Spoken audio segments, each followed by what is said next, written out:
If it's Thursday night, say yeah. For it is the biggest Strictly Sports College Football Thursday show to date. Hello, friends. Anthony Florio here. Welcome to this very exciting edition of Strictly Sports College Football Thursday. I've been waiting and chomping at the bits for so long to do a show like this. And we've got it right here tonight. The best part is we're all here. Nobody's running late. Nobody needs to catch up on anything. We're all here tonight. So, joined as always by Girl MF Michael Fletcher. We've also got Michael Bullock with us, back with us after a little mini sabbatical, but thankfully he's back and ready to go. So, what do we got in store for you tonight, my friends? Well, very simply put, we got 16 games on the docket. We got some very intriguing matchups, quite a few sleeper matchups, if I'm going to be real honest with you. But it's all about a humongous double main event that we're going to get into here tonight. Michigan and Penn State, USC and Notre Dame. And get ready for perhaps the most shake-up-ridden power poll to date. With all the upsets that went down last week. 2 on a Friday night, if you can believe it. And then, of course, more on Saturday as well. So there will be some major shakeups. Expect to see quite a few new additions to our poll tonight. So that's at the end. But for right now, fellas, there's nothing left to say. Let's dive in. We have a game in progress right now.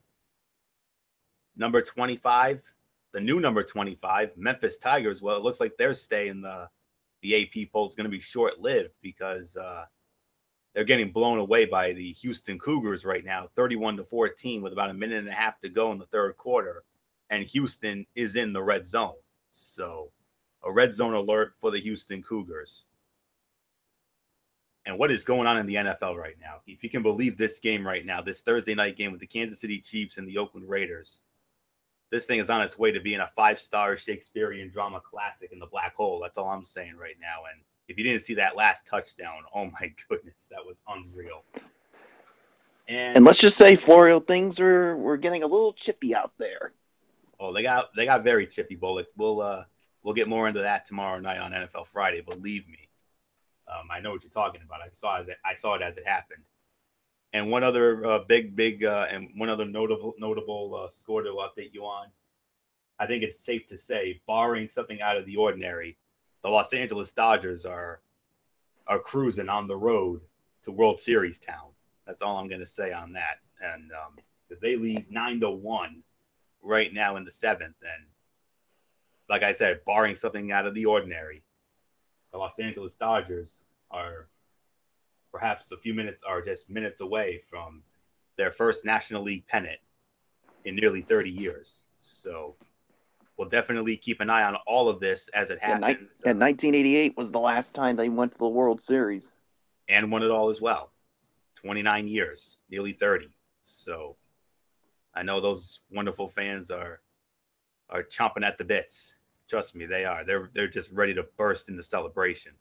I know that for a fact. So with all that being said, like I said, guys, here we go. I do apologize if I don't have. I was looking for the announcer sheet that I have for college football. Well, actually, I do have it. Okay, must have come in a little late, but no, we got it. We got it right here and now. So I've got the information that I need. So let's start it off. And this is something I don't often say on this show, but we only have 2 games at high noon. Usually we have like 4 or 5, but we only have 2. That which surprises me, if I'm going to be real honest with you. So let's get into it. First up on the docket, it's going to be the Maryland Terrapins squaring off against the number 5 Wisconsin Badgers at Camp Randall Stadium in Madison, Wisconsin. This game will be on Fox, and it will be Joe Davis with Brady Quinn and Bruce Feldman. And Wisconsin a 24.5-point favorite. They're on the outside looking in as far as the playoff is concerned. And, oh, by the way, Memphis has just scored a touchdown. So Memphis has closed the gap. It's now 31-21 with 30 seconds to go in the third. So let's keep an eye on that if we can. So anyways, getting to Maryland and Wisconsin, I'm going with Wisconsin here. Hornibrook, Alex Hornibrook, I'm expecting a huge game from him. I think, he did not really have that much of a good game. 13 of 18, 199, had a TD, but he did throw 2 interceptions against Purdue. And that running game with Jonathan Taylor continues to impress. And I think Taylor's going to have himself another huge game. After all, he had 219 yards and a touchdown in that win over Purdue a week ago at home as well. And it's going to be a long day for Maryland, especially their sophomore quarterback, Max Bortenschlager. Yeah, say that 3 times fast. Bortenschlager. He's going to have himself a rough day. He's going to be the 3rd Maryland starter in 6 games because of injuries. So I'm expecting a long day for him. And so there's nothing left for me to really say on this. 24.5-point favorite. Hornibrook on his game. Taylor on his game. That running game has always been wonderful. So I'm going with Wisconsin. Wisconsin should have an easy time with Maryland. So nothing left to say here except let's give it to our resident Big Ten football guru, the one and only Guru MF Michael Fletcher. MF, Wisconsin, huge favorite at home against Maryland. And they're on the outside looking in. They're right there when it comes to the college football playoff, but they need just a smidgen of help to get there. They need a little bit of some help. If it's anything like last week, that definitely will help them. 2 of the top 5 teams fell. Maybe lightning strike twice again this week. We'll wait and find out. There's some big matchups, no doubt about it. So it is there for the taking. But I do agree. Wisconsin, just handle your business. You'll get the job done. Nothing more to say, Michael Bullock. I'll give it to you. Yeah, I'm just gonna make it short and sweet here. I got Wisconsin I got Wisconsin winning this one as well. I mean, they should have. They should have no problem here with this. So there's nothing more to say. So let's just move on to our next game, Florio. And it's our other high noon game, Bullock. This one on ABC. Back in the top 10, we got the Oklahoma State Cowboys, and they're going to be squaring off against the Texas Longhorns, one of our intriguing matchups of the week. Gerald K. Royal, Texas Memorial Stadium, Jamale Field in Austin, Texas. Game's going to be on ABC. And we got Steve Levy along with Brian Greasy and Todd McShay. They will be in Austin for this one. And according to my spread, Oklahoma State, a 7-point favorite. So, MF, we started with you. Oklahoma State back in the top 10. Texas right there. Texas, a game effort in that Red River rivalry, but came up just short against Oklahoma. They're back at home against OK State. I smell another shootout in the Big 12. It's going to be another shootout. It's going to be a high-scoring affair, but I got to say, I got K-State winning it. I don't have that much faith in Texas right now. Their best opportunity was at the Red River rivalry. Nothing more to say. K-State wins. Mike Bullock, I give it to you. You mean OK State in that, Oklahoma State? Yes, OK State. Okay. All right, Bullock. All right. Yeah. Yeah, this should be a good one here. Texas, I think they might come out playing good, but in the end, I think Oklahoma State's definitely gonna run away with this one, no problem at all. So I got Oklahoma State. I got them winning big as well with this one. So nothing more to say. Florio, what's yours? Well, Bullock, Oklahoma State is going to bring the nation's top-ranked offense into Austin on Saturday. Texas, what can you say? What a game effort against Oklahoma in that Red River rivalry. They came up just short, 29-24. And Oklahoma State, they started the year as one of the most ballyhoo teams in college football this year, but they lost their luster when they got upset at home by TCU. and TCU now in the playoff mix, and we'll get to them in a little bit. But Oklahoma State, I mean, what else is there to say? Mason Rudolph, James Washington, Marcel Adaman, and running back Justice Hill. They all had humongous games against Baylor. Easy win over Baylor, 59-16. Mason Rudolph had 459 yards, 4 touchdowns, no picks. James Washington, 235 yards receiving. Marcel Adaman, 119 yards receiving. And Justice Hill, the running back, 117 yards. That's humongous. And they lead the country. Get this, guys. Listen to how many total yards a game they're averaging this year. 610.7. And on top of that, they're second in all the land in points a game. They're averaging almost 49 a game. So give it up for Mike Gundy. He's a man. He's over 40. And he's really doing things right for OK State. So, I mean, they've definitely recovered after that humiliating loss to TCU a few weeks ago. So, and I think they're going to keep it going. So give me Oklahoma State as well. I 100% agree with you, fellas. So now we go to the 3:30 games. And Michael Bullock, you're going to lead off on the next one. It's always a favorite of ours. The SEC on CBS. Yes, sir.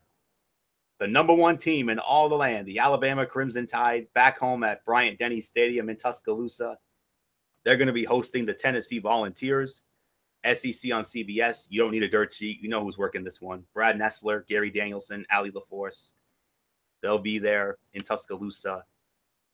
And Alabama, a 35.5 to 36.5 point favorite. Wow. All right, Michael Bullock. I think I know where you're going with this one.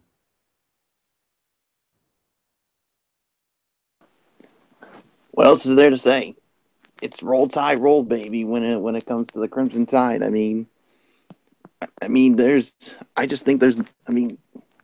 gonna run all over Tennessee here. I mean, and especially with this being at home, yeah.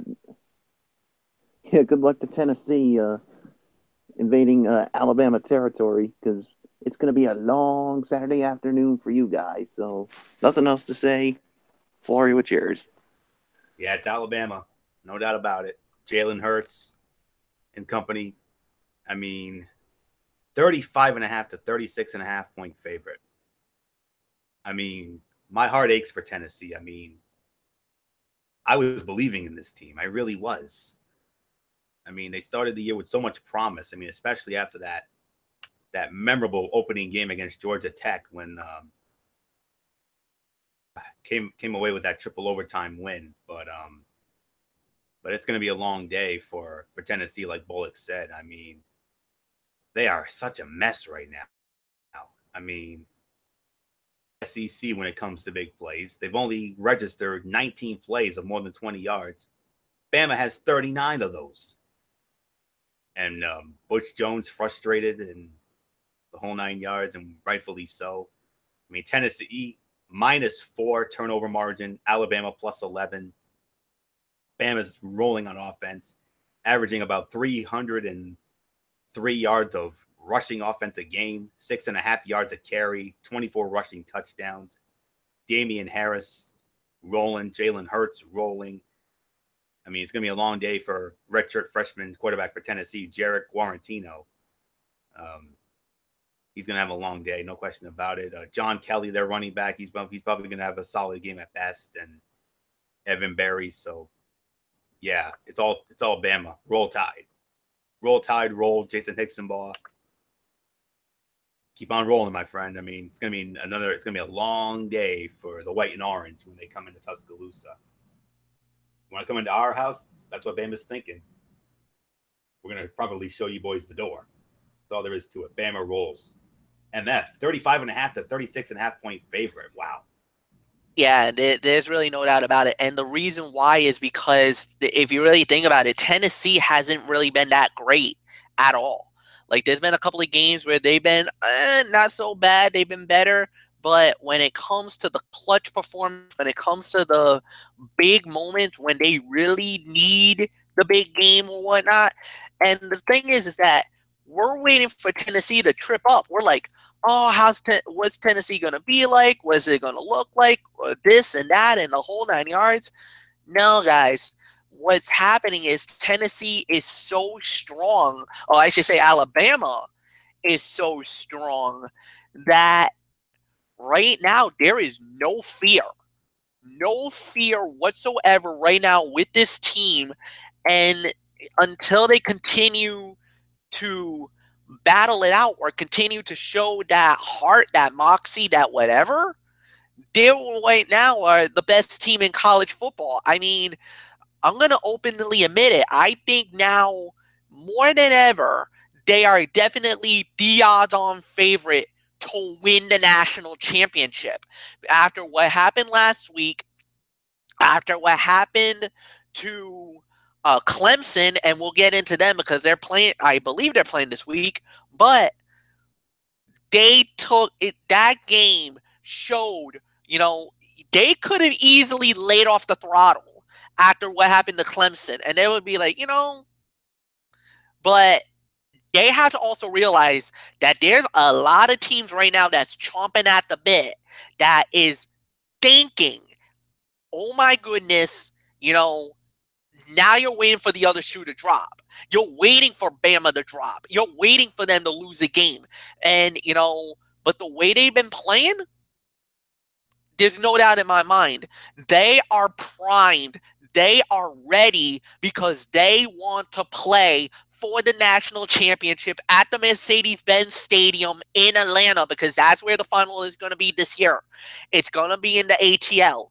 So the vision that Alabama has is to win 3 times in Atlanta. They already did it early in the year when they beat down Florida State in the Kickoff Classic. The second time around is when they got to play for the SEC title later on in the year at that same stadium. And the third time is when they play for the national championship, and that's their desire, that's their dream, to play for the national title in Atlanta, in SEC country, in that stadium. So Alabama just got to do what they got to do. They just got to handle their business. Nobody is a threat to them right now. The only way they muck this up is if they literally shoot themselves in the foot. That's what happened to Clemson last week. There's no doubt in my mind. If you saw this on paper, there's no way Clemson should have lost that game to Syracuse. But they got overconfident. They were thinking that this was a cupcake team. And look what happened. A stampede at the Carrier Dome. Alabama, word to the wise, and I'm firing the warning shot right now. Take Tennessee lightly.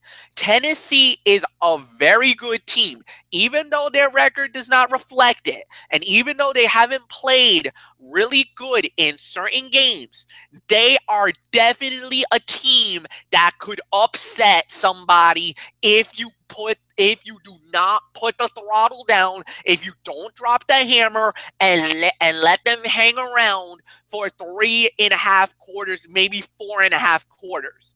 If you do not play 60 minutes, pure balls to the wall, you will be upset and you will fall. And when we mean fall, you will fall big time out of our power pole, no doubt. Anthony Florio, it's yours.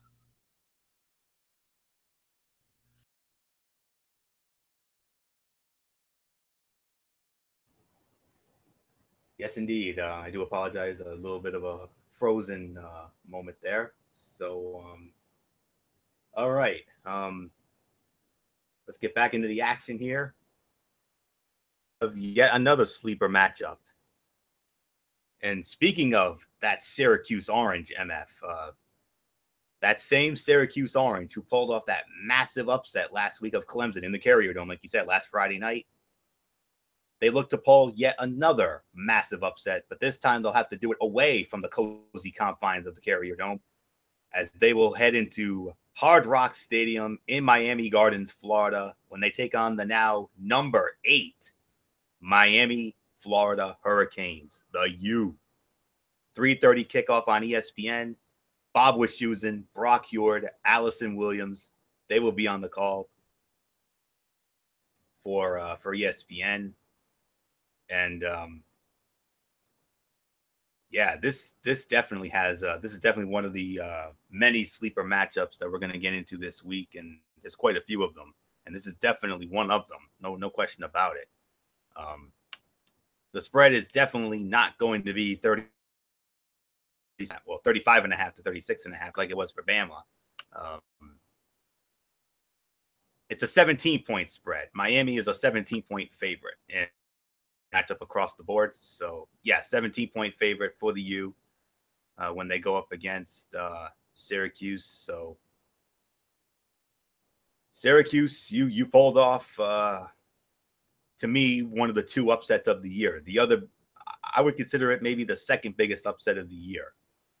I still think Iowa State going into Norman and beating Oklahoma was bigger, if I'm going to be real honest with you. But I am absolutely not taking away what Syracuse did last Friday night when they pulled off that humongous upset, which caused the infamous stampede that MF loves so much. Him and Scotty Van Pelt over on ESPN, our buddy over there. So, yeah. I mean, Eric Dungey for Syracuse, the quarterback, Eric Dungey, he had himself a humongous game. He had the game of his life against Clemson.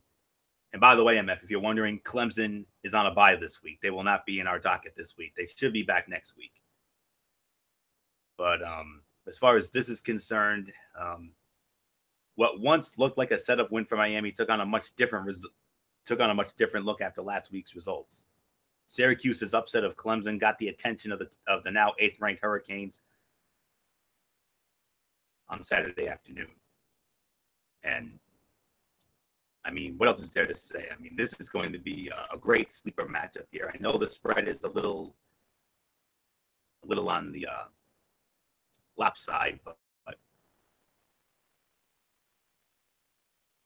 I like this matchup. I mean, what the Hurricanes saw was an impressive offensive show led by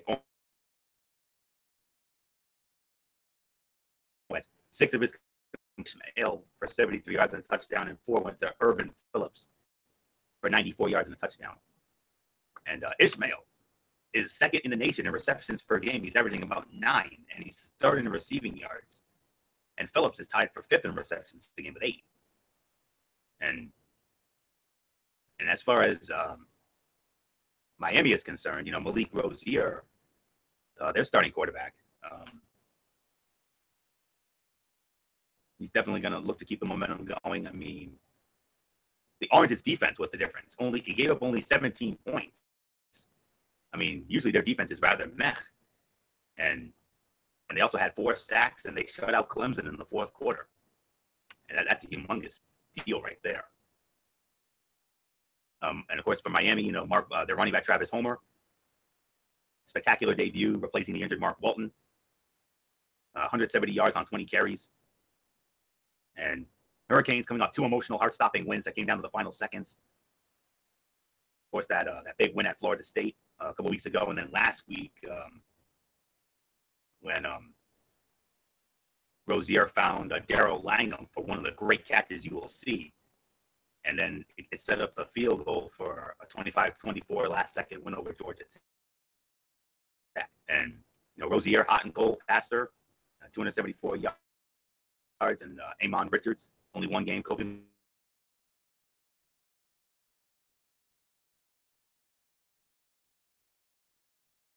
stringing. So that's really all there is to say on this. So Syracuse, I mean, congratulations on that big win, but I don't see lightning striking twice again, especially on the road. So I'm going with the U to win. And I'm going to say 34-17. The U gets it done. And MF, before I give it to you, Memphis has scored again. It's now 31-28 with 11 minutes to go in the 4th quarter. So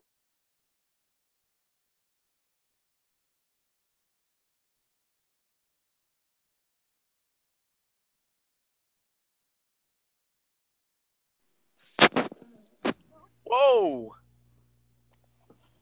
Oh boy, We just lost Anthony Florio. that's a rarity. Yeah. Usually it's one of us, but Did he probably hit something, or was it just one of those that just randomly dropped? All right, well he did so well he all did say right, so something about it, his computer acting slow. yeah. All right, so let me just talk about the game, and then I guess I'll let Michael Bullock. You can jump in, and then we'll just go into the matchup. So Miami, look, Miami's been very good this year. You know, they had that big win against Florida State. They didn't really have a most convincing win last week. I mean, it was a good performance. Plus, a lot of people are giving Syracuse a lot of love now, especially after what they did to Clemson. So obviously, and I think we'll openly admit this, that this is going to be a lot more different, a lot better matchup, and a very good college football game overall. Plus, it's in Miami, so you think that Miami would have a more easier time? Not necessarily, because, you know, it kind of feels like a Michigan type team. They really start out a little slow in the first half, but then they turn the heat up in the second half. They dominate the game, and that's how Miami wins their games. And if for some reason Syracuse keeps the game close, we could have yet another massive upset in college football. But I believe Miami will get the job done. Now they kind of feel like, their path to the ACC championship is a lot more clearer now.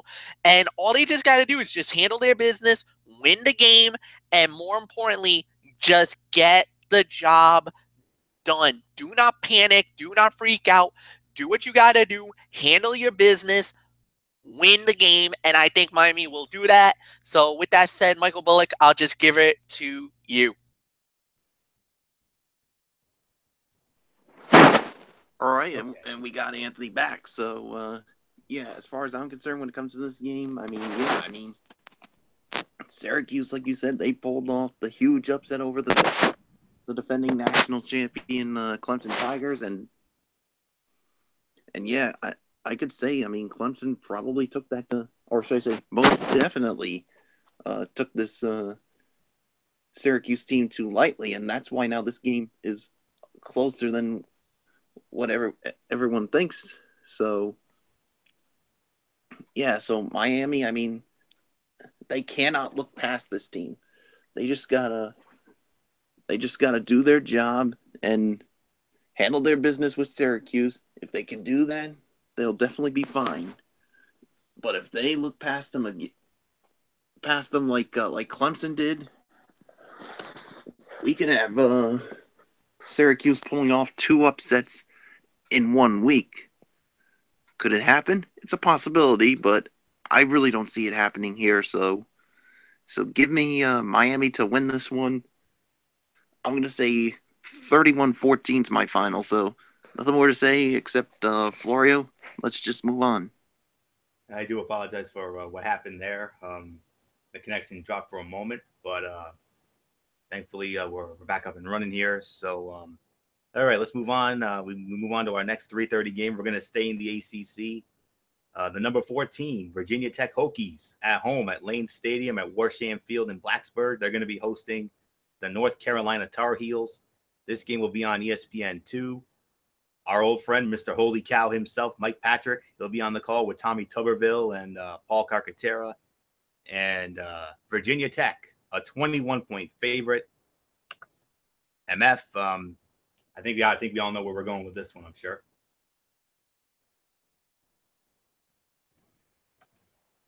Yeah, it's pretty safe to say the Hokies are going to win this game. It's definitely going to be a tough game. It's going to be an interesting battle, but we just got to figure out how it's going to go. But at the end of the day, we're just going to have to see how it plays out, and that's really more or less what we're going to do. So, give me the Hokies. I think they're going to win this one pretty handily. So, Anthony, I should say Michael Bullock, I'll give it to you. Yeah, that's okay, Fletch. Yeah, I mean, the Virginia Tech Hokies, I mean, they're definitely gonna have no problem with North Carolina here. They should be able to handle their business. So yeah, I mean, there's really nothing more to say, and And all I can say now is the route is on in Game 5 of the NLCS. One of the guys just hit a 2-run home run. It's now 11-1. So in the top of the ninth. So the Dodgers, I can say now, they're definitely on their way to the World Series for the first time since 1988. Wow. Unbelievable. I mean, once upon a time, a couple months ago, this team, what did they once lose? 11 games in a row at one point? Wow. And they're on their way. So a lot of people were afraid that they were going to stumble, like especially with the way that everything was turning out. I don't think at the beginning of the year they were the best team in baseball. And then there was that string where they lost 11 in a row. They had a horrific, I think it was a horrific August. August was like everything, like the wheels came off the wagon. Everybody was freaking out. They could not believe that this was happening. Some people thought that there's no way that they're going to make the World Series, let alone because of what Cleveland was doing. But look what happened. Cleveland goes out early in the postseason, in the divisionals, and now the Dodgers, who is basically all of a sudden they are literally they're literally 3 outs away from making the World Series and knocking out the defending world champions. I mean, wow. What a story about that. That is a remarkable story. You know, they did it. They could have swept Chicago in 4, but it looks like they're going to drop the hammer and they're going to end this thing going in 5. And by the looks of it, they're not going back to Chavez Ravine, or when they do get back, they'll have a pennant and a trophy in their possession. And I look forward to hearing that final call, MF, on that. So get that ready when you can. So anywho, getting back to my it's going to be a thoughts. long celebration for the people over at Chavez Ravine. People in that, I mean, LA's a party town, boys. Whenever their teams are in big spots like this, you know they're going to celebrate. I mean, look what the King fans did, for goodness sakes. Those 2 Stanley Cups that they won in 2012 and 14. Houston Cougars have scored a touchdown. Dunbar with a receiving touchdown. And Houston gets a little of that lead back. It looks like it's going to be a 38-28 score with 6:44 to go in the fourth. So the upset is back on for Houston against Memphis. But getting back to Carolina and Virginia Tech, these two have combined to win 5 of the past 7 ACC Coastal Division championships. And the Hokies are hoping to continue that trend. And North Carolina needs a miraculous finish to even become bowl eligible. But no question about it, Virginia Tech's going to win this thing. They should have an easy time with them. I mean, there's only a couple of bright spots for North Carolina. Their running back Michael Carter, and of course the redshirt freshman Chaz Surratt. But it's Virginia Tech. I mean, there's honestly really nothing really much to get into here. They've won 10 of 13 against Carolina since they joined the ACC in 2004. And Cam Phillips, the wide receiver, and Brandon Harris. So, I mean, I don't know what else there is to say. So there's really nothing left to say on this. So I'm just going to move it on. We got some other great action to get into. Don't want to waste too much time on this. So it's Vautech. So with that being said, let's move on to our next game in the Big Ten. 3:30 kickoff on ABC. We got the number 18 Michigan State Spartans at home at Spartan Stadium in East Lansing. They're going to be hosting the Indiana Hoosiers. This game is going to be on ABC. And we're going to have Dave Fleming in for Dave Patch. He'll be working with Greg McElroy and Tom Luganbill. And Michigan State, a 6.5 to 7-point favorite. I believe it's Michael Bullock who starts it off. So Michael Bullock, Michigan State back in the top 25 at home against Indiana. And boy, howdy. I mean, you boys should know about Indiana. They really gave your boys fits last week.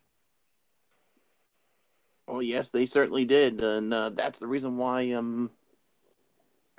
this is the reason why Michigan State's only a 6.5 point favorite. So I mean, Michigan State. I mean, they just, like I said, they just got to do their job and take care of business with Indiana. I mean, they cannot. And I repeat, they cannot take this team lightly, or otherwise Indiana may do the impossible and beat Michigan State on their home field. So yeah, so it should be a good game. I mean, Indiana may give them some fits early in this game, but I think Michigan State will somehow pull it out in the end, and will definitely get a big win to keep them going. So yeah, there's yes, so there's really nothing more to say. I got Michigan State winning. I'm going to say 24-17 is going to be my final score. So nothing else to say. Florio, what's yours? I got to go with Michigan State as well. I mean, Michigan State has really, really recovered. They've recovered very, very nicely after that humiliating blowout loss to my Notre Dame on that Saturday night last month. But since then, they've been on a major roll. And this is a trophy game, by the way. This is a classic rivalry game here, guys. Whoever wins this is going to claim the old brass spittoon. And I know MF knows all about the old brass spittoon. I know when we get to him, I know he'll probably have something to say about it. But Indiana, last year in this rivalry, they broke a 7-game losing streak, defeating Michigan State 24-21. And they look to beat Michigan State in consecutive years for the first time since 93 and 94. So it's been a long time coming for that. Michigan State coming off a 30-27 win last Saturday night in Minnesota on a cool and rainy night in Minnesota. LJ Scott had a humongous game, and sophomore quarterback Brian Lewerke, solid game for him. And I expect big games from those two young men, and of course Indiana with their quarterback Peyton Ramsey, who he hung in there against Michigan, but it was Michigan who came away with the win. But coming off that 27-20 overtime home loss to Michigan, where they nearly pulled a miraculous upset. But nonetheless, should be a great one here. I mean, circumstances certainly are a lot different for Michigan State this week than they were the last time the Spartans got ready for a home game. Last month, they were getting ready to host Iowa following a lopsided 38-18 home loss to Notre Dame. And some felt that the Spartans were staring at a 2-4 record given their upcoming schedule. And they had to gear up for a stretch of games against a typically solid Iowa team that nearly upset Penn State the week before, play at rival and top 10 foe Michigan, and then travel to Minnesota for a night game. And guess what? Michigan State's won all 3 of those games. And we definitely need to take Michigan State seriously. Michigan State has just inserted themselves.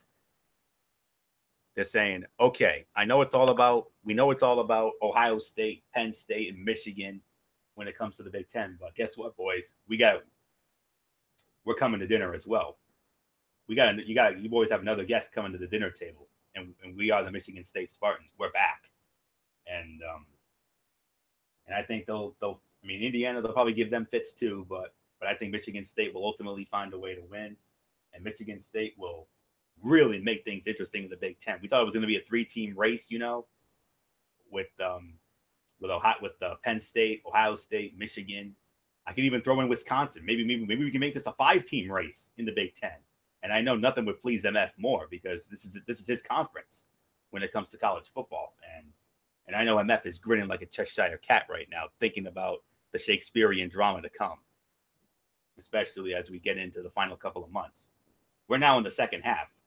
This starts the second half of this college football season. We're halfway home already, guys. So, but nonetheless, I got Michigan State winning. I'm going to go a little higher scoring. I'm going to go 28-21 is my final score. Michigan State gets it done. So MF, we got some major craziness in the Big Ten. And Indiana, they gave Michigan a major fit. I saw that game. I could not believe Indiana hung in there, but Indiana, Michigan State, the old brass spittoon. What about it? Well, the Brass Platoon, just for all you people know, especially Michigan State and Indiana fans, you guys know this. It started in 1950. The tradition started by student body president Eugene McDermott. He actually was the one that brought the brass spittoon, and basically, it's like a plate. It's basically like a little vase. I kind of wanted it to look at what it looks like. It's like an old school little vase that they have, but it's covered in brass. It is a beautiful looking structure. Basically handed out the first time it was handed out, like I said, back in 1950. And let me tell you guys, after the win by Indiana 1 year ago, it actually broke an 8-year jinx. Basically, Michigan State was winning that brass platoon for 8 consecutive years until last year, that 24-21 upset in overtime of all things. And lifetime in the games with the brass spittoon in play. Basically, it's been the first 4 battles that Indiana and Michigan State had. Indiana was winning the war. They won 3 games, and then there was 1 tie. After that, it's been practically all Michigan State, with only 1, 2, 3, 4, 5, 6, 7, 8, 9, 10, 11, 12. Indiana has won only 13 times since 1950. 13 times since 1950. There's been 1 tie, but every other battle, 45 of them, has all gone to Michigan State. That's absolutely lopsided, one-sided affair. Nothing more to say. Michigan State wins it. It's going to be tight. It's going to be close. But Sparty's going to win it. They definitely want to be in that conversation. Anthony, it's yours. And a win there will definitely make the Big Ten even more interesting. I mean, we thought it was going to be a 3-team race. Well, we're looking at a 5-team race now. I mean, of course, you got your Penn State, you got your Wisconsin, you got your Ohio State, you got your Michigan, and Michigan State has just thrown their hats into the ring. So, very exciting stuff in the Big Ten. And I know, MF, you couldn't be any more happier about that because this is your conference after all. So, so with that being said, it's official. The Dodgers have won the pennant. MF, I think you got something you want to say about that?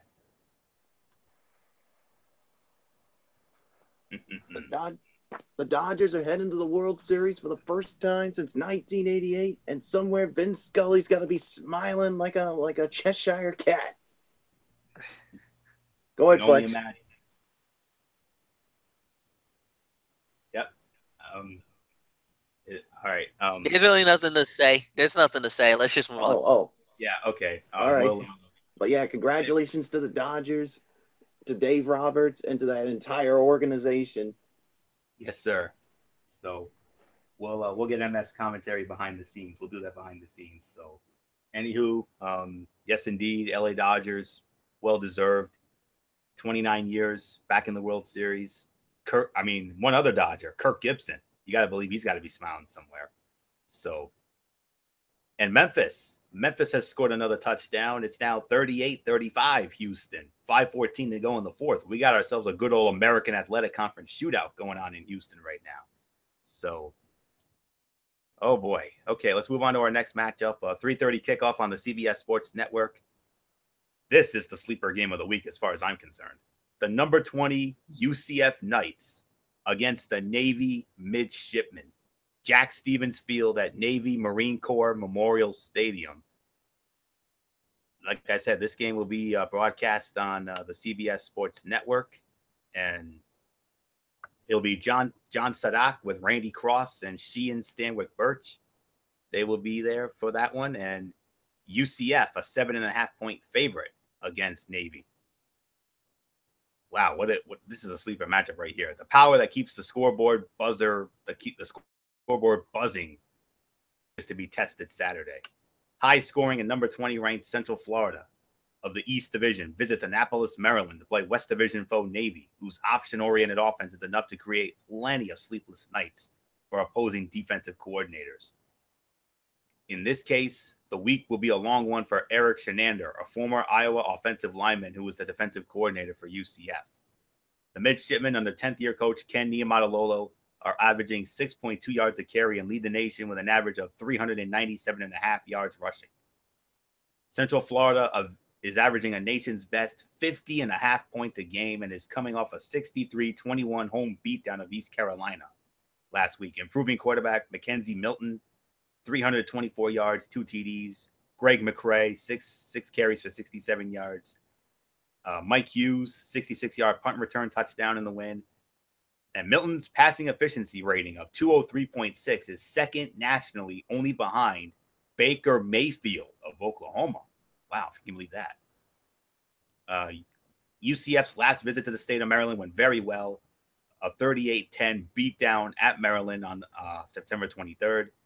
Navy averaging 35.5 points a game. They were ranked last week before falling 30-27 at Memphis. Quarterback Zach Abbey lost 3 fumbles and was intercepted twice, so a long night at the office for him. Most turnovers for Navy since making 6 against Boston College nearly 15 years ago. But Abbey is a threat on the ground as he has carried 183 times for 1,016 yards and 12 scores.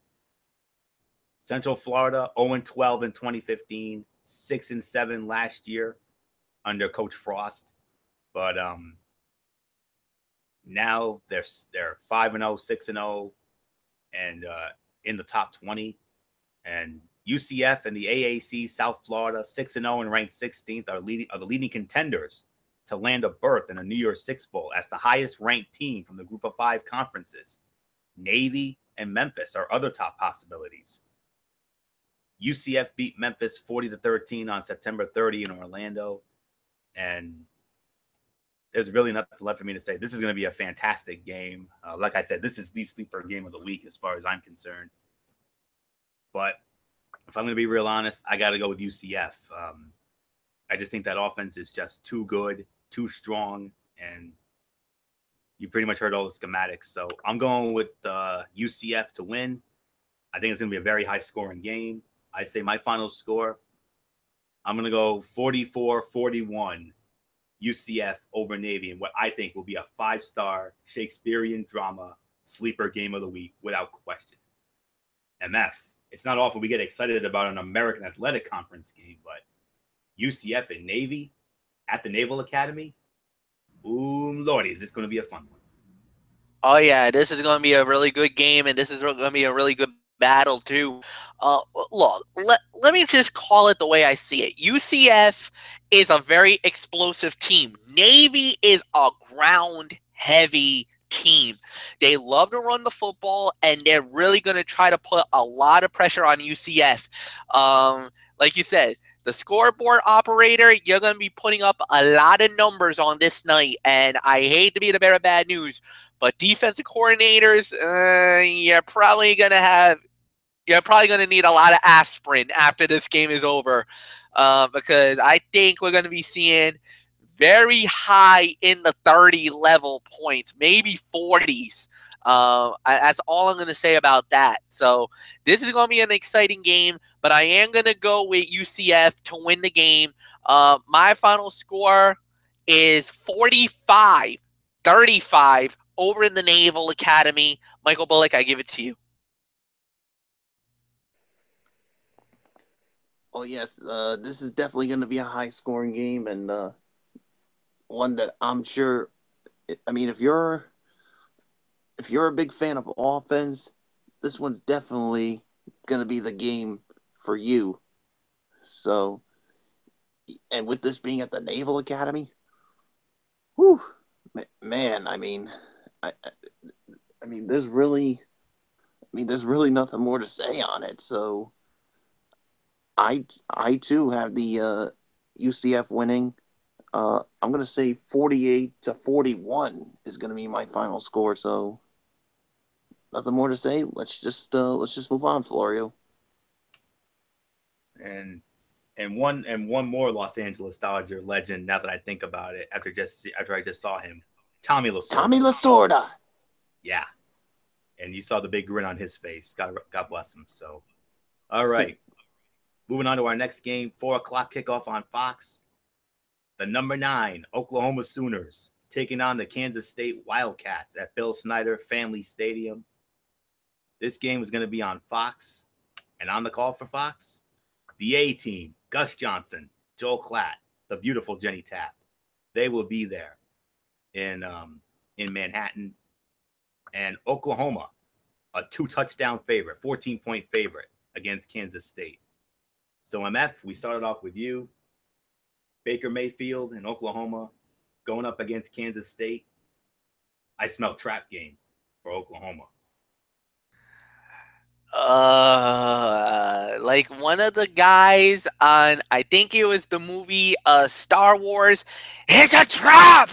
Well, it definitely looks like it. It definitely feels like it. No doubt about it. They just gotta handle their business, and they gotta do what they gotta do. But let me tell you, this is not going to be a fun game. This is gonna be anxiety. Dede Woodson, Kevin Woodson, Jim Ross. You guys are probably gonna be feeling the pressure, and it's probably gonna be ramped up to about 1,000 in this game. I definitely think it's going to be a high-scoring affair, but I think Oklahoma should have just enough weapons to win this game. But would I be stunned if they lose? Absolutely not. This is a very dangerous team on the road. So, yeah, give me Oklahoma 38-35, but I would not be stunned if this is upset city. Michael Bullock, do you agree with me? Do you believe that it's a trap? Oh, it is an absolute trap game, without a shadow of a doubt. I mean, don't be fooled by that 14.5-point favorite by Oklahoma.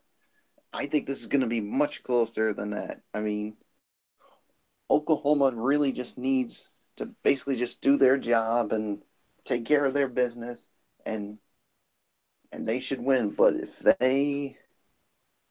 they let up at any point, or if they take this Kansas State team lightly,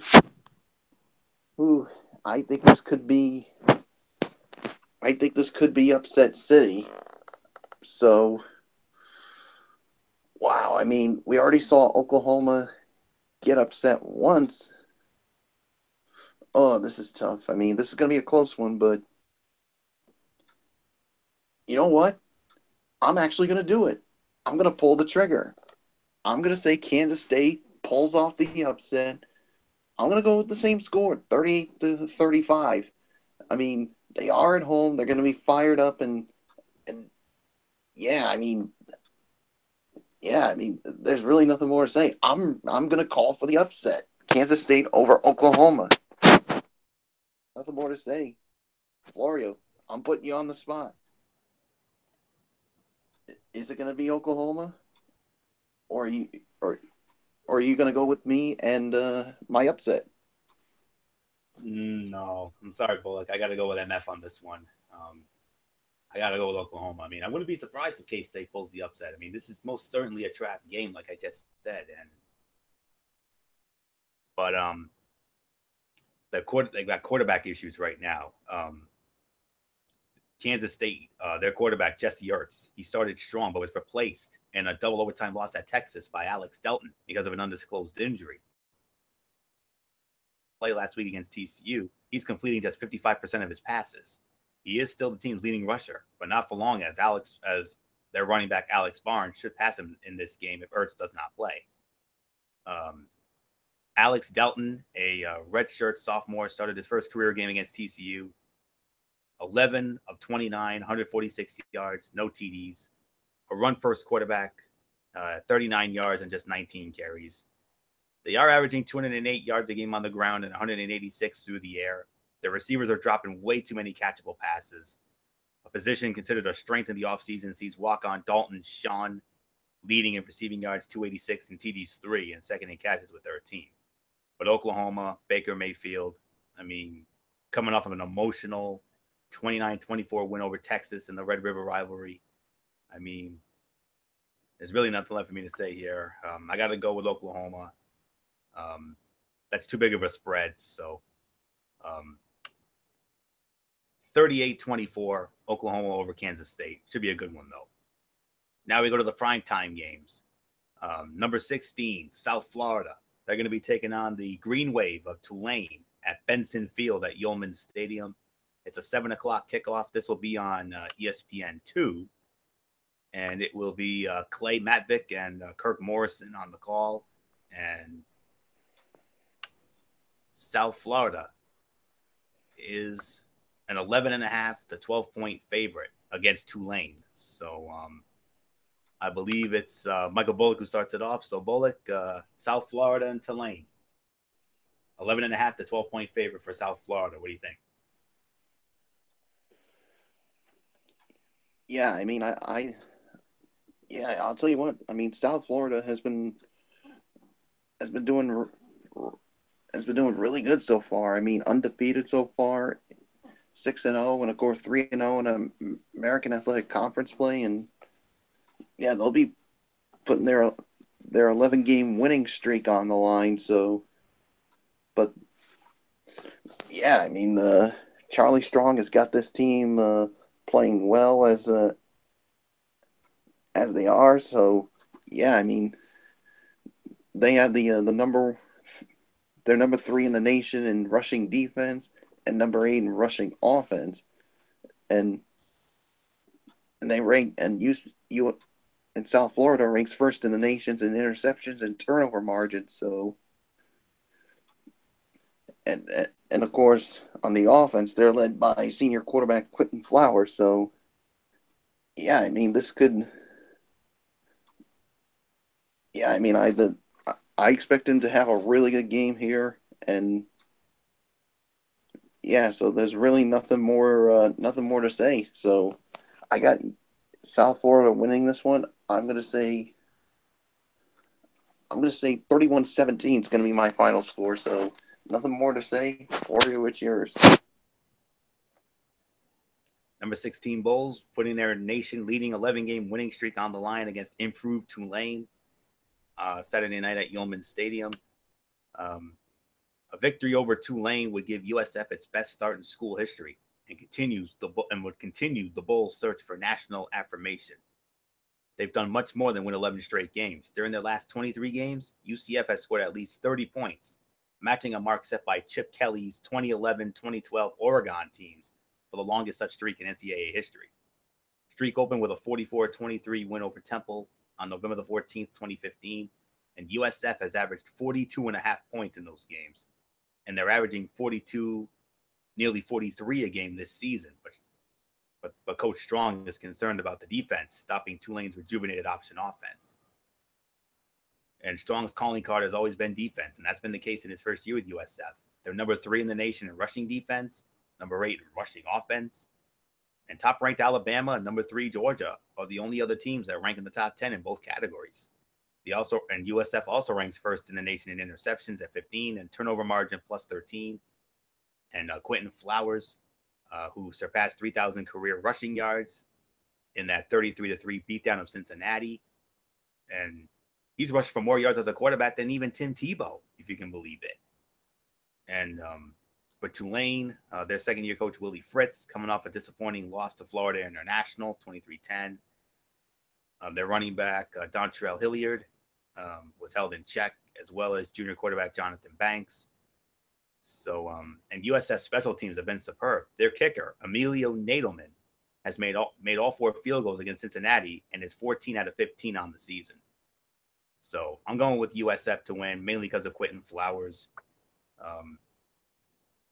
I'll go 31-17. I'll give you that, Bullock. And another update, Memphis completes the comeback. Memphis has just taken the lead on Houston 42-38 with a minute and a half to go in the fourth. MF, how do you follow that? Wow, unbelievable. First off, I want to say that it's going to be a very interesting game, no doubt about it. I'm with you guys. I agree. I'm in full agreement with the game. So I really got nothing more to say. So Anthony, let's just move on to the next game. Very well. Let's see what we have. We're one game away from the double main event, guys. We got one game left to get through before we get to that double main event. 7:15, a 7:15 kickoff on ESPN. We got the number 24 LSU Tigers squaring off against the Ole Miss Rebels at Vaught Hemingway Stadium at Hollingsworth Field. This game will be on ESPN, and the B team for ESPN will be there. Joe Tessitore, Todd Blackledge, and Holly Rowe. They'll be working that matchup, and LSU, a 7 to 7.5 point favorite, and LSU back in the top 25, and rightfully so. But talking about Ole Miss, the passing offense is humming, and LSU trying to get its rushing offense to do the same as they meet Saturday night in Oxford. The Rebels lead the conference in passing yards a game at 357, 70 more than the next best passing offense in Missouri. LSU sixth in rushing yards a game at 191. They have a chance for a breakout game. And Rebel wide receivers A.J. Brown and DeMarcus Lodge with 6 touchdown passes apiece, and Brown averaging 19.5 yards a catch and Lodge at 18.2. Their quarterback Patterson completing about 66% of his passes with 17 TDs and 6 interceptions. LSU on the defense, their cornerbacks Greedy Williams, Dante Jackson, and Kevin Tolliver II all played a big part in shutting out Auburn in the second half last week at LSU. Rallied from 20-0 down to win 27-23. And they're the main reasons LSU is second in the SEC in passes defensed, also second in sacks, 5th in passing yards allowed. And Syracuse was the only opponent that passed for more than 180 yards against LSU. Tigers' ground game has been hampered by injuries to Darius Geis and Darrell Williams, and tackles KJ Malone and Toby Weathersby. Geis and Williams have been playing, though limited, but Malone and Weathersby missed the Auburn game, and Malone is unlikely to play this week. But Weathersby returned to practice, and he might be a go. And LSU, they've run the ball well enough the last 2 weeks to be 2 ranked teams, then number 20 Florida, and then number 10 Auburn. The running backs and the receivers should be able to accumulate more than average rushing totals against the Rebels, who are allowing the 13th most rushing yards a game at 238.5. And Geis has to get back on track in order for the running game to be more effective. He hasn't had a 100-yard game since week 2, back on September 9th. Rebels ended the 3-game losing streak with a 57-35 win over Vanderbilt. Before that, they had been outscored a combined 110-26 in losses to Alabama and Auburn. And Oregon, or I should say Ed Orgeron, coached Ole Miss from 05 to 07, but was fired after going 10-25, 3-21 in the SEC, including an 0-8 final year. And nothing left for me to say here. I'm going to go with LSU. They're the hot team right now, and I say they continue their winning ways. I think Ole Miss will give them fits, but I think ultimately LSU will find a way to win it. So I say LSU wins 24-17. So MF, LSU, and Ole Miss. Yeah, I got LSU as well. There's really nothing more to say about it. You basically brought up all the good points, so there's really nothing more to say. So Anthony, Michael Bullock, I'll give it to you.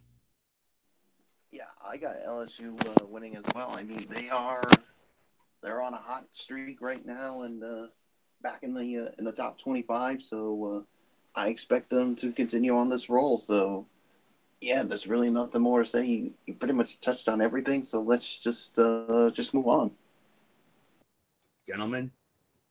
It's double main event time. Are you ready? Oh, we've been waiting for this.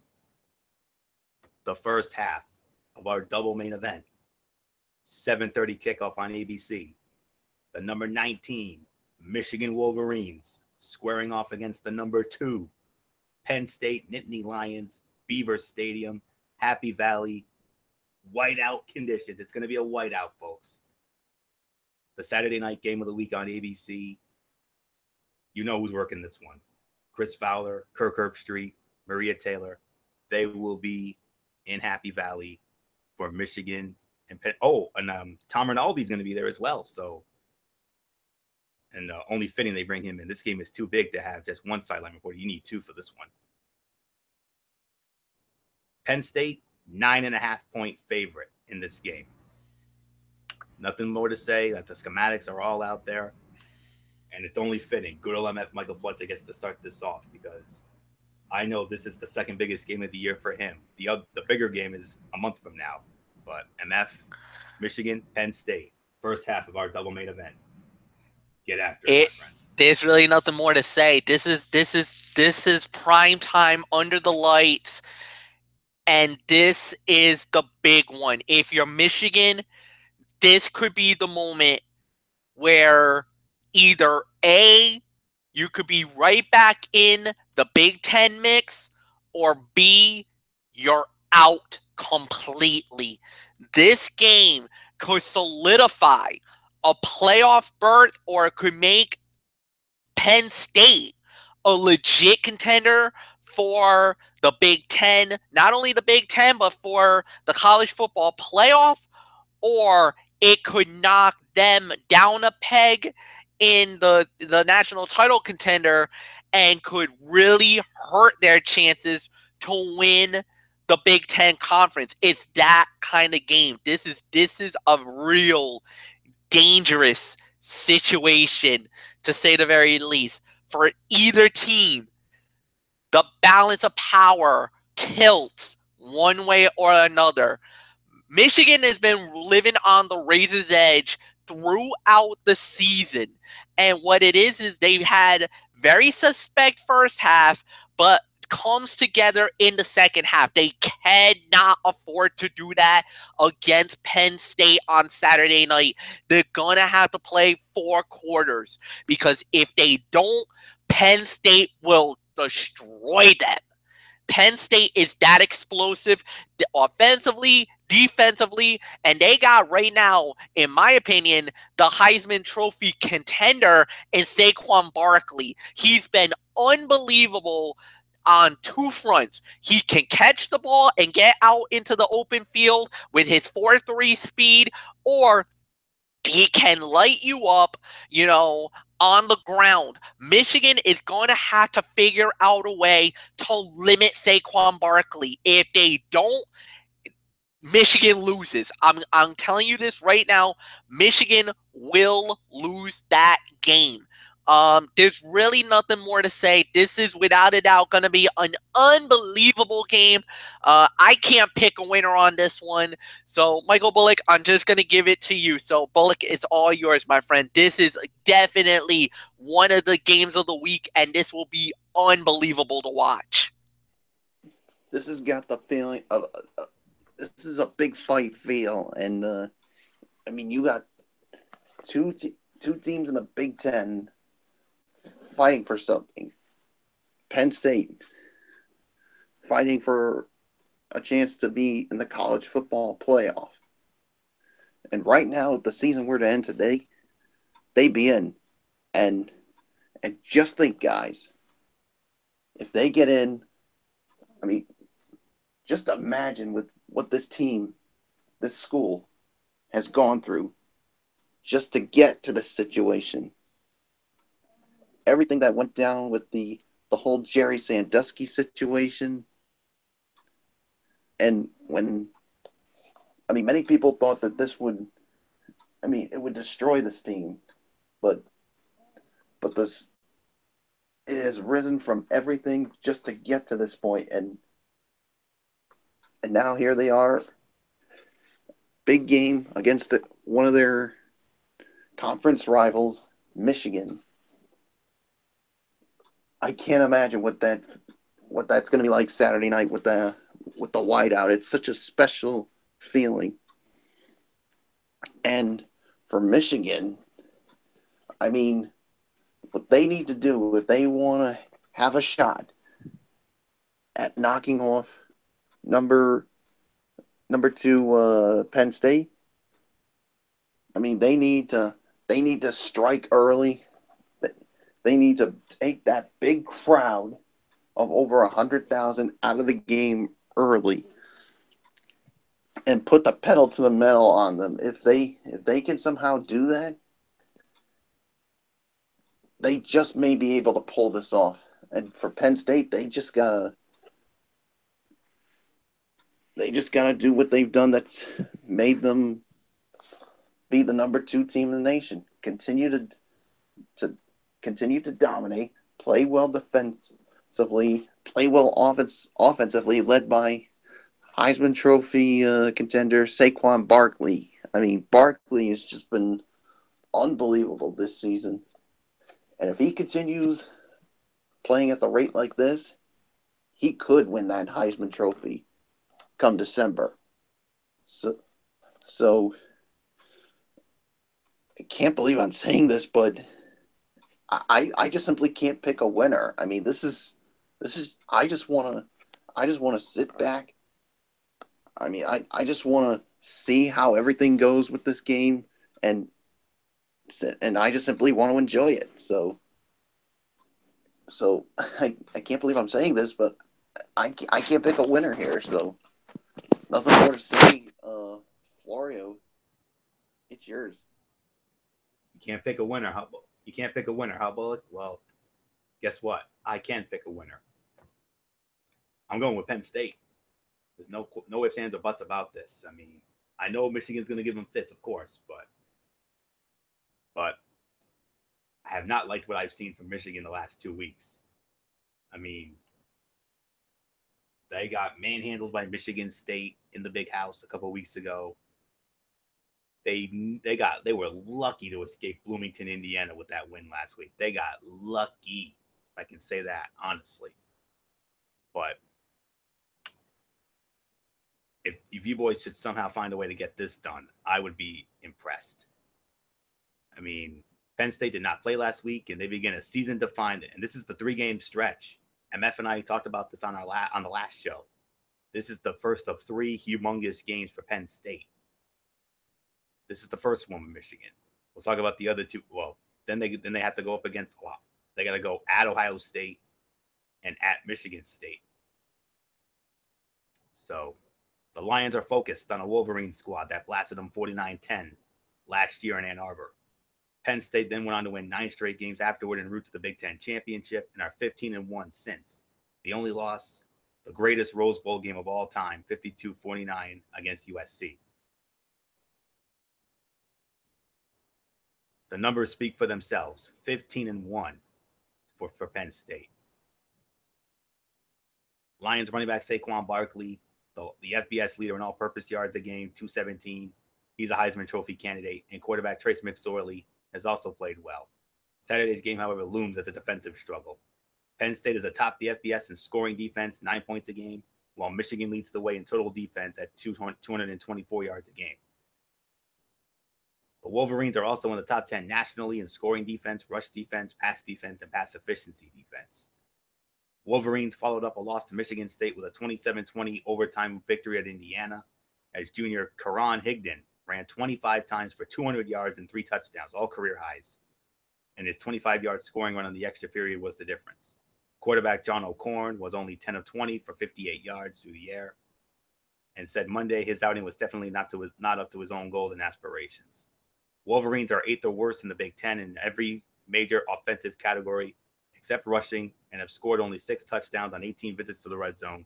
And as a result, Coach Jim Harbaugh has not been eager to single out O'Korn for criticism. We're trying to get all 11 guys on offense playing more precise, he said Tuesday. That's what they're working on, and that's what our preparations are. It's Penn State. Penn State wins. There's nothing left for me to say on this. It will be a defensive struggle. I will say 21-14. Penn State beats Michigan. By the way, Memphis, the comeback complete. It's done. It's a final. Memphis did it. 42-38 over Houston at TD-ECU Stadium. Great comeback for Memphis. Down 31-14 and overcame all that just to win.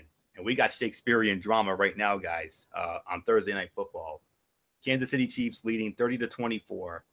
Raiders have it 1st and goal with 3 seconds to go. They thought they had a touchdown. It was overruled. So this is the game right here, fellas. And then they thought they 3 had a seconds to touchdown go.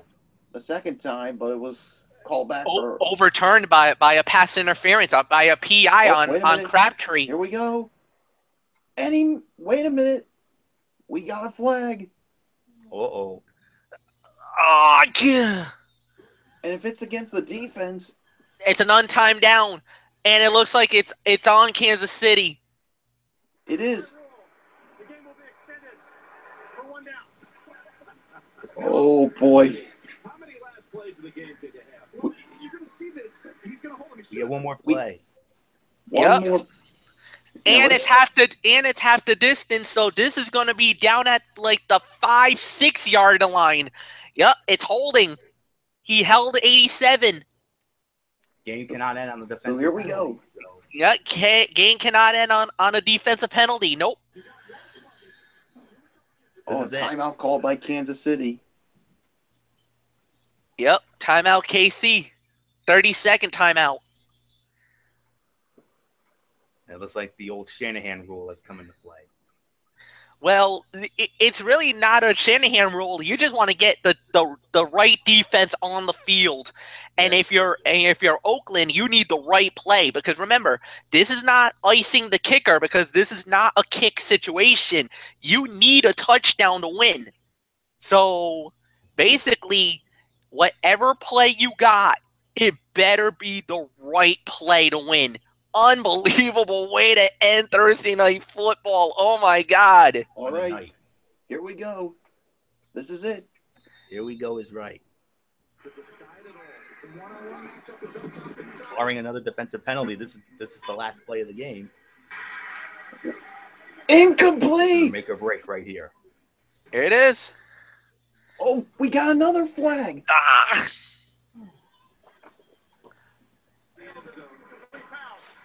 Out of bounds, game over. Holding on the defense. Another. Oh my goodness. Another defensive penalty. Yup. Oh. Another half the distance. They're at the 2-yard line now. Now this is the part where they missed Marshawn Lynch. Oh yeah, because as you may know, Marshawn Lynch got kicked out of the game early because of unsportsmanlike conduct. That's right, Michael Bullock.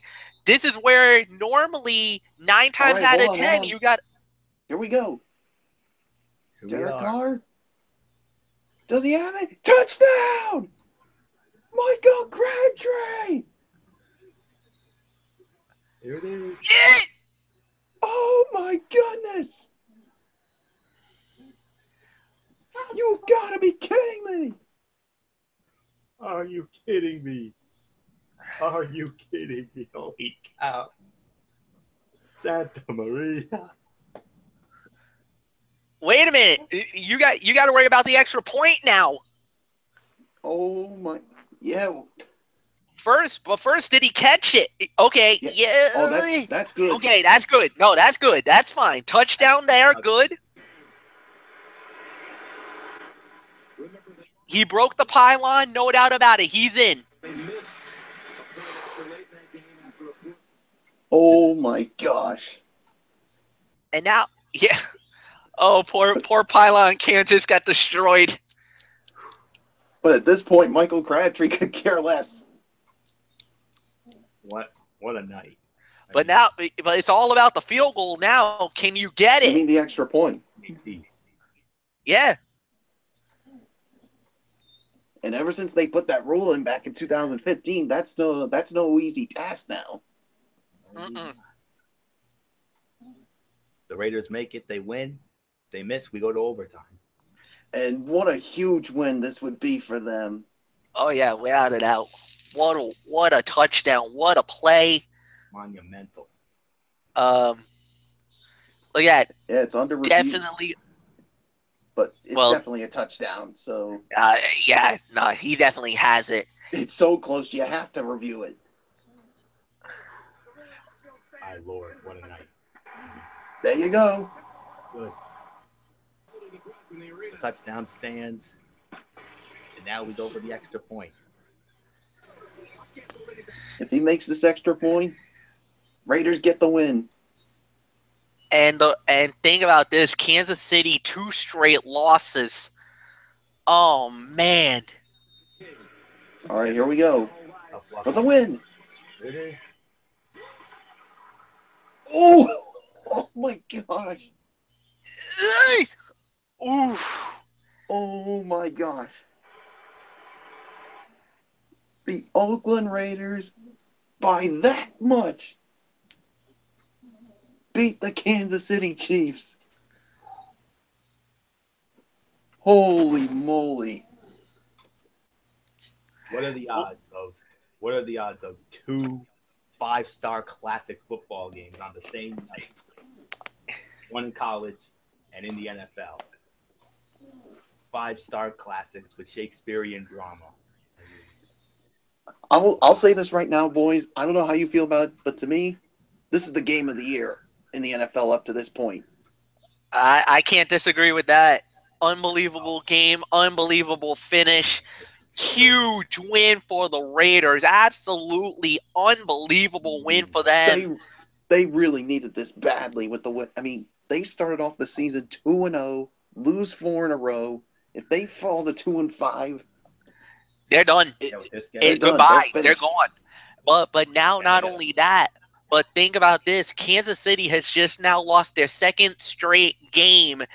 They just opened the door for everybody in that division, namely the Denver Broncos, are probably now just salivating over the fact that, this AFC West looked like this was Kansas City's for the taking, and now all of a sudden they're coming back down to earth, and now this division has gotten a little more interesting. And how it's going to affect the AFC overall come later on this year. Without a doubt. Because my team right now, I'm sure they're probably looking at this loss. They're probably like, holy moly, we just may have a chance to tie them for the best record in the AFC. Well, not only that, but you also got the Pittsburgh Steelers right there, too. Like, I think they both have identical records. So, yeah. So it's wide open. I mean, you thought Kansas City was going to be in control of this AFC? Well, that's not the case now. It's anybody's. That number 1 seed is anybody's for the taking. Oh, yeah. What a night. Dodgers let's try to get back to the let's try to get back to I don't know how we can after this. We still have the other half of our double main event. As I was about to say, we still got another big game coming up. Yeah, actually 2 big games coming up. That's basically strictly sports' implication type games. But we'll definitely have a lot more to say about this game tomorrow night. Oh, certainly. Normally, we don't really talk about Thursday night games, but in this case, we got to get into this one. No doubt about it. So, oh my Lord, what a night. Dodgers win the pennant. Memphis with a great comeback win against Houston, 42-38. And the Oakland Raiders over the Kansas City Chiefs, 31-30. Wow. What a night indeed. And we're not done. Oh my goodness. We got to get into the other half of our double main event. And here it is. You talk about a big game for MF and Bullock in Michigan. This is my game of the year right here. The number 11 USC Trojans and my number 13 Notre Dame Fighting Irish under the lights at Notre Dame Stadium in South Bend, Indiana. NBC will have it. Mike Tirico, along with Doug Flutie and Catherine Tappan. And how about this? Notre Dame, a 3 to 3.5 point favorite. Wow.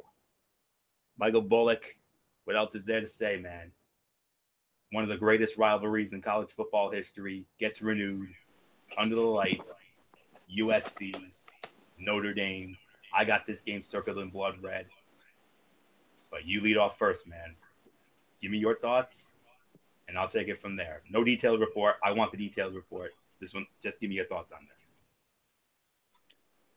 I'm still trying to recover from this game we just saw, but I'm gonna try my best to focus. But yeah, this is gonna be a real good game, an old rivalry, USC and Notre Dame. Notre Dame. They've been playing well, and a win over USC could. I'll say it. If they beat USC, who knows? They could definitely be in the top 10 come next week. But this should be a fun game. Who do I go with this? Who do I go? You know what? I'm gonna say it. I'm gonna go with your team, the Notre Dame Fighting Irish. I think they can pull this out. They're at home, and yeah, there's really nothing more to say. This is gonna be a fun game to watch. So Notre Dame beats USC. There's really nothing more to say. So Florio, now let's get into your full details of this. I know you wanted to do the detailed report bullet, but a game of this magnitude, my game of the year, I want it. I want this one. I gotta have this one. The rivalry between USC and Notre Dame stands as one of the most hallowed in college football, with a lineage that transcends individual season records. With a combined 22 national championships and 14 Heisman Trophy winners between these two programs, the USC Notre Dame rivalry has the hardware to back up Coach Clay Hilton's claim. Both teams enter Saturday's matchup at Notre Dame Stadium ranked in the top 25 for the first time since 2009, and the game has college football playoff implications. The 89th installment of the series looks to be more befitting its lofty history than recent editions. Last year's rain-soaked 45-27 USC win at LA Coliseum ended with the future of Notre Dame football uncertain, as head coach Brian Kelly fielded questions afterward about his status. Playing with a complete lineup, including quarterback Brandon Wimbush, and Kelly said Tuesday was 100% coming out of the bye week, Notre Dame has stormed to a 5-1 start. Its only loss came to currently third-ranked Georgia by 1 point, 20-19 on September 9. The Fighting Irish have relied on a multifaceted run game, paced by running back Josh Adams, 129 yards a game, 7th in the country, and supplemented by the dual-threat playmaker Wimbush at 80.4 yards a game. Combined with a defense that has allowed just one rushing touchdown, Notre Dame has already exceeded its 2016 win total. Talk of change has given way to championship aspirations. USC at 6-1 is also a viable national championship contender, contingent on Saturday's result anyway. No team has advanced to college football's 14 playoff in the 3 years of its existence. That's a small sample size, but it indicates that Saturday's clash might be a de facto elimination game, raising the stakes beyond one side taking home the jeweled shillelagh. Notre Dame's 5th-ranked rushing offense, 308 yards a game, takes aim at a USC defense that has been central to the Trojans' strong start. USC won in its last outing 28-27 over conference opponent Utah, as quarterback Sam Darnold said the Trojans wouldn't be able to win that game without the defense. Linebacker Cameron Smith was critical to the win over Utah, as he has been to USC's defense throughout the season. Notre Dame's Brian Kelly describes Smith as his favorite player on the Trojans' defense. The linebacker made 16 tackles against the Utes with an interception, and he figures to be pivotal in USC's efforts to slow Adams. Among Smith's contributions the last time out was an interception made in the red zone. USC's defense has been excellent with its back against the end zone, holding opponents to 41.4% touchdown conversion rate inside the 20-yard line. Only 11 defenses in the country are better. Notre Dame has one of them, allowing 35%. Should Saturday's game come down to a red zone play, it will call to mind the game at Notre Dame Stadium 12 years ago when Trojans running back Reggie Bush pushed quarterback Matt Leinart into the end zone for a winning touchdown. USC played for a national championship that season. Notre Dame went to the Fiesta Bowl, finishing just outside of the BCS title picture. Such are the potential stakes this year for the first time between these programs since the 2006 season. It is great for college football when both of these teams are doing well, and there's so much excitement around this game on a national scope. It makes it fun for the players, the coaches, and the fans. I expect Sam Darnold to have a big game for SC. I expect Ronald Jones II, Stephen Carr. I'm sure they're going to have big games as well. Defense will play well, I'm sure. But we got Wimbush back. That is huge. No offense to Ian Book. Book had a solid game against North Carolina a couple weeks ago. But Wimbush is the playmaker.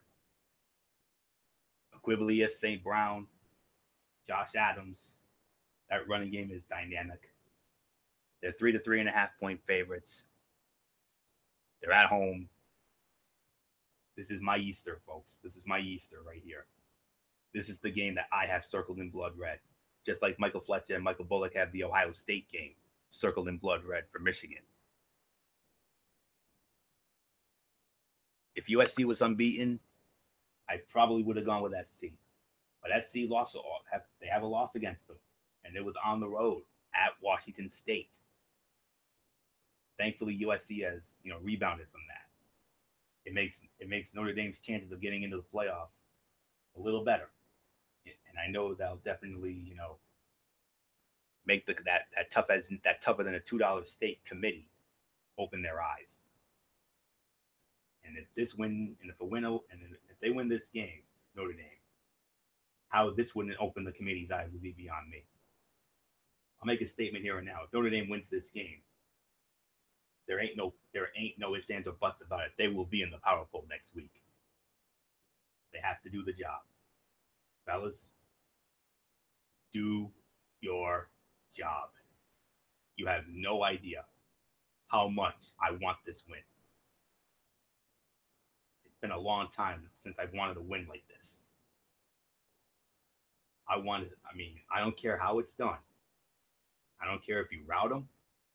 I don't care if you win a 5-star Shakespearean drama classic. I don't care. Do your job. Win this game. And let's get Notre Dame football back to prominence. I'm sick of the same old in college football. Same old. Your Alabamas, your Clemsons, your Oklahomas, and the whole 9 yards. The same teams winning every single year. When is it going to be our turn again? 2012, I'll never forget it. Notre Dame, somehow, some way, went all the way to the championship game before they got their brains beat out by Bama.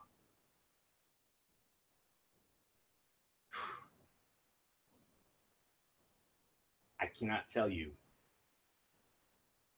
how badly I want this win as a Notre Dame football fan. This is the biggest game for Notre Dame football since that championship game against Alabama, January of 2013. If it wasn't for a tough luck loss at Georgia, this team would have been in the Power Poll already. We have to win this. If we win this, not only are they in the Power Poll next week, but their chances of making the college football playoff just increased and just went up sky high. So much prestige, so much lineage. Don't let me down, fellas. Please don't let me down. I can understand the Georgia loss. That one hurt, but I moved on from that. I was okay with that. We lose this game, so help me what I will do. I'm going for it. I'm going all in. Notre Dame wins. I'm going with Notre Dame to win. 34-31. Notre Dame over USC under the lights at Notre Dame Stadium. Do it for the fans. Do it for the legends. Most of all, fellas, do it for yourselves. Biggest game in years. Don't let us down. Don't. I know MF stepped out for a minute. I don't know if he's back in yet. But yeah, he's probably still. Oh, okay, he's ready. Okay. Nothing left to say for me. Do your job. Do your job, Irish. Go Irish. BUSC. Do it as if your life depends on it. Nothing more to say. 34-31. Notre Dame. Damn it to hell, I want this so damn bad. I can feel it. I can feel it. I know it. That's Anthony Florio going hype man mode. He stole my thunder on this one. Look, it doesn't get any bigger than this. SC wants this bad. Notre Dame wants this bad. It's a do or die moment. And on top of that, for Notre Dame, you put yourself in the conversation in the college football playoff if you win this game. No doubt about that. You will only have one loss, where that only loss was Georgia, and you only lost by 1 point. You win this game, you practically got yourself into a contention that you could really make the playoffs. That's all you really need. The performance of a lifetime, the game of a lifetime. It's one battle, one war, and if you win it, you get to live that forever. You will lose this game, especially in the case of Notre Dame. If you lose this, you're done. Stick a fork in them. They're not going anywhere. No two-loss team has ever made it to the college football playoff. And you honestly think they're going to do it now? No. So, where do you go? What do? You just got to do what you've brought you to the dance. Limit the mistakes, play within the system, and you just got to trust one man to another man. And if you're SC, look, you're going to have to figure out the rushing attack, because that's the one kind of minor Achilles heel that you got against them. Because it's at home, because it's under the lights, I got to go Notre Dame. 31-28, Notre Dame wins. Anthony, it's yours. I know we're supposed to be impartial on this show, but this is one game where I cannot be impartial, honestly. And I know next month when we do the Michigan-Ohio State game, MF and Bullock, I know you're not going to be impartial at all. I know that. Trust me. Oh, I wasn't even impartial against the game against Penn State. I mean, that's expected. This is a big game. There's no doubt about it. Big weekend for both of us. Michigan and Notre Dame. Humongous. But I think it's just a little bit bigger for Notre Dame, considering the lineage of the Notre Dame-USC rivalry. So, oh my gosh. So, I wish we could end the show there, but we can't. We still have some more games to get into, but thankfully not that many more. We only have 4 more games left. And this next one, we got a Strictly Sports Buddy Bowl. Big time. How about this? This is one that I can't wait to get into. The number 21 Auburn Tigers, Lindsey McCormick, squaring off against State of Sorrel's Arkansas Razorbacks at Donald W. Reynolds Razorback Stadium, 7:30 on the SEC network. We got Tom Hart, Jordan Rogers, and Cole Kubelik on that call. Auburn, a 15.5 to 16-point favorite. I'm sorry, Sorrel. I got to go with Lindsey McCormick and Auburn. I mean, even though Auburn choked against LSU last week, blowing that 20-0 lead, Arkansas, they're 0-3 in conference play. They got their brains beat out by Bama in Tuscaloosa, 41-9 a week ago. I mean, Brett Bielema pointed out that the Razorbacks, 2-4 heading into their home game with Auburn a couple of years ago, Arkansas somehow won that game 54-46 in 4 OTs. And Arkansas went 6-1 for an 8-5 finish. But I don't see that happening here. Redshirt freshman Cole Kelly started in place of Austin Allen. Allen coming off a shoulder injury and that loss to South Carolina. But that's got to be Auburn. I mean, Jarrett Stidham, he struggled against LSU, but he's done very well. Over 1,500 yards passing, 8 TDs, 2 picks. But the running game, Kerryon Johnson, Cameron Petway, and Arkansas, their defense is terrible against the run, especially against 4 Power 5 opponents this year, allowing about 237 yards a game. And when they met last year, Auburn had 543 yards rushing and beat down Arkansas 56-3 in Auburn. And Arkansas quarterbacks have been sacked 18 times this year. So who gets the edge here? No question about it. It's Lindsey McCormick and the Auburn Tigers. I think Auburn's going to have an easy time with them. Arkansas is a mess. Sorry, Sorrell, I love you, but your team's a mess. I think if you're going to that